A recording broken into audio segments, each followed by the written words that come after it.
Hey guys, welcome back to another unboxing and review of a watch that I've recently purchased. Now this one is one that I have been waiting for probably a little bit over a year. When I first bought my Bell & Ross, I considered trading it in straight away for one of these because I never saw it before buying the Bell & Ross. But then I remembered the reason why I bought the Bell & Ross was because I wanted something quartz.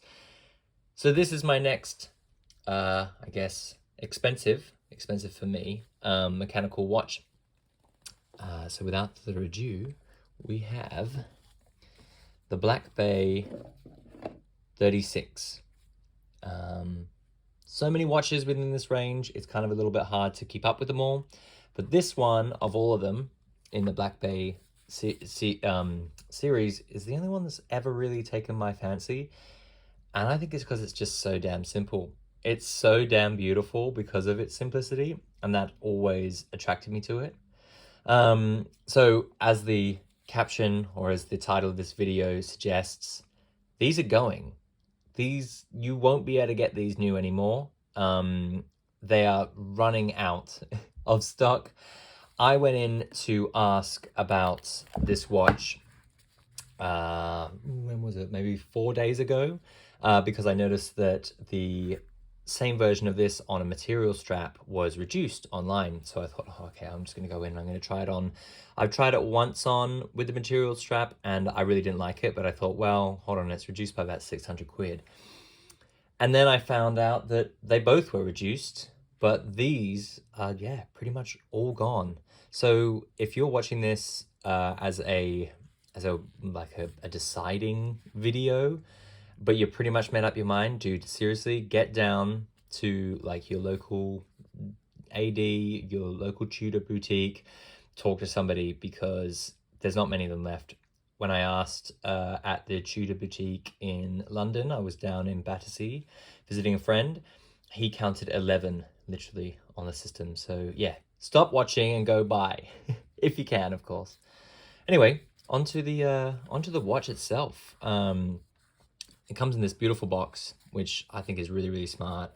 Little compartment in here for your bits, extra links, manual and warranty card, blah, blah, blah. And then we've got, oh, and it also comes in this cardboard box. And then we've got the watch. So as the name suggests, 36 mil, it comes in a 41 and a 32.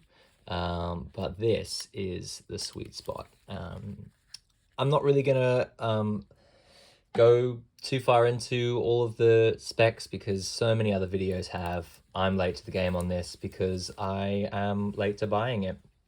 But I think with all expensive items that you want to buy, you want to make sure that you've properly thought about it, you've probably weighed up your options, and this one just kept on coming back into the realm of what I wanted. And maybe you're the same, maybe that's why you're here, because again, I'm really late to the game. Anyway, it is a full steel watch, and it has a top grade ETA movement. The movement is referenced 2824.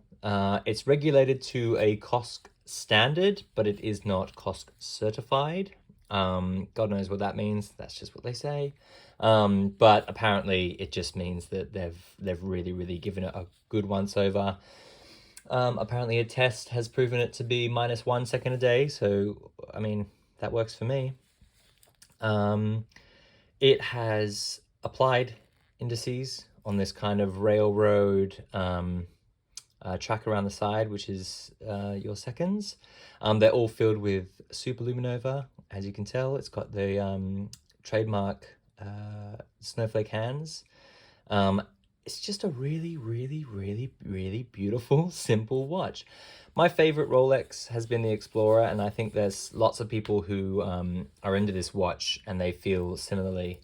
And this is just way cheaper, but still beautiful. So, you know, if you're wanting something, if you're wanting a Rolex, then you know, save longer, get on that waiting list. But yeah, that's why I'm kind of making this video, because if you aren't that fussed, on having a Rolex, or at least not right now, get down and get one, because they're literally disappearing.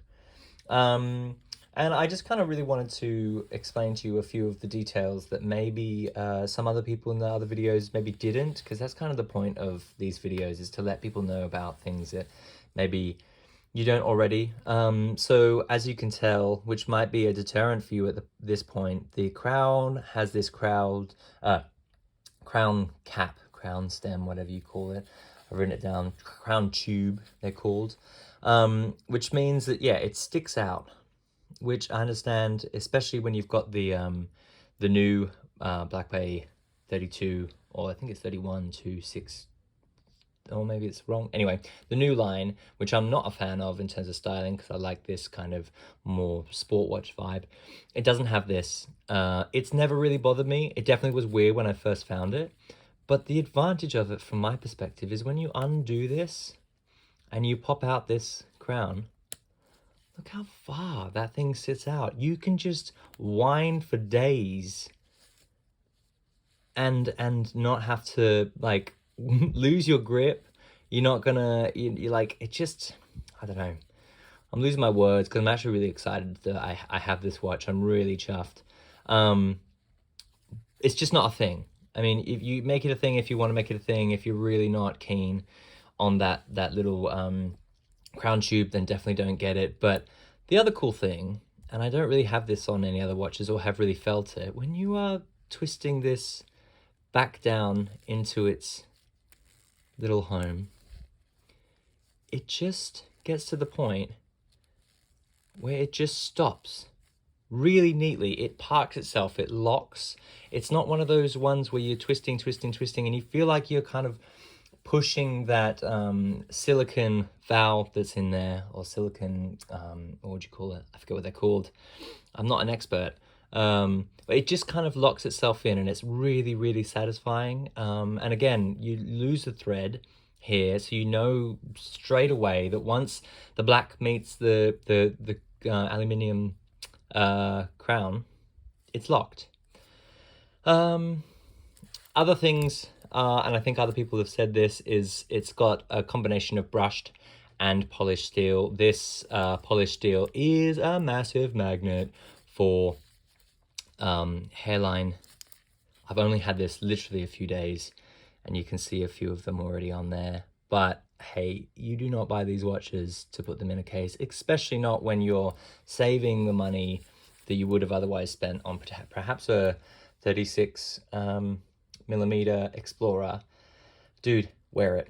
Wear it, because it looks sick. I'm going to put on my wrist in a second and talk about how it sits on the wrist, because that's the only other thing I think I really have to say about the watch itself. So let me quickly chuck it on. And here it is on the wrist. So one of the things that I've noticed in wearing it for the last few days, and again, this is basically what this video is about, just quickly letting you know the things about it that I've noticed immediately that you may or may not like if you're going to spend this kind of money on a watch. It has no anti-reflective coating. So of those of you who wear watches that have it, against the black dial at certain angles, I don't know if I can try and get it, kind of, I guess, that. It looks like the dial's charcoal. It doesn't, if you're used to anti-reflective coatings, this does not have it on either side of the sapphire crystal. So it is a little bit jarring. It kind of feels like you're looking at a watch face that's a different color. But when you get it bang on, God, that black looks so sick. Yo, just a quick little edit going on here, because I realized that you might want to see it without the ring light. So that's that charcoal-y kind of color that you're getting. That's that really deep black that I'm referring to. But I did just want to make the quick comment in terms of no anti-reflective coating. I don't know how many of you have watches that have it, but those of you that do, you know that it does actually scratch itself. So sapphire crystal is not supposed to scratch, typically, unless you do some serious scratching. But when you have a watch with anti-reflective coating, it scratches. It doesn't scratch crazy, but over like several years, you'll find that the kind of bluey hue that it gives just comes up with a whole heap of scratches. So I actually think that this long term is a good thing that it has no anti-reflective coating, because you're not going to get those pesky little, yeah, anti-reflective freaking scratches that are just so annoying.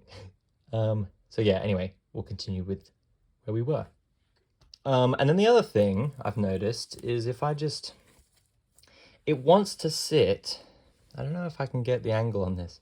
It wants to sit the top half of my wrist. It doesn't want to sit in the middle ever. It will slide its way up and around almost.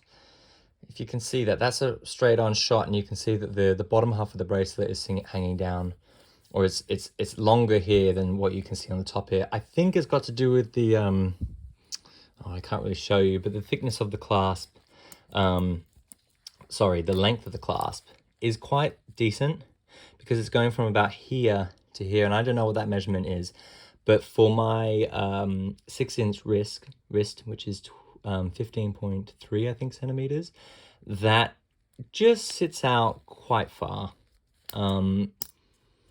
across the bottom here, which is making it, there we go, it's making it sit a little bit higher up. So just a tiny little quirk. It doesn't bother me, but when my wrist gets a bit sweaty, it's hard to then like kind of bring it back around. But this is just nitpicky, isn't it? Anyway, I got this at a £400 discount. I was never going to buy it at the retail price of $2,670. I thought that was a kind of a ridiculous increase, especially as they hadn't really, well, they hadn't changed anything about it since it was first released. I was not interested in spending an extra 400 quid within the space of a year and a half, but they brought it back down. It's cheaper than it was in 2021, and they're getting rid of it. So yeah, if you have any other questions about this watch that haven't been answered in other videos and I haven't answered, then go. But the whole point of this was to say go, go, go, because they're go, go, go, going. And I'm chuffed. I'm so glad that I've done it. Also, last note, this clasp, everyone says it. It's not the T-Fit clasp, which you can change micro adjustment on the fly, but it's fucking beautiful. All right, guys, cool. Ask me any questions and I'll get back to you as soon as I can. Cheers, guys. See you soon.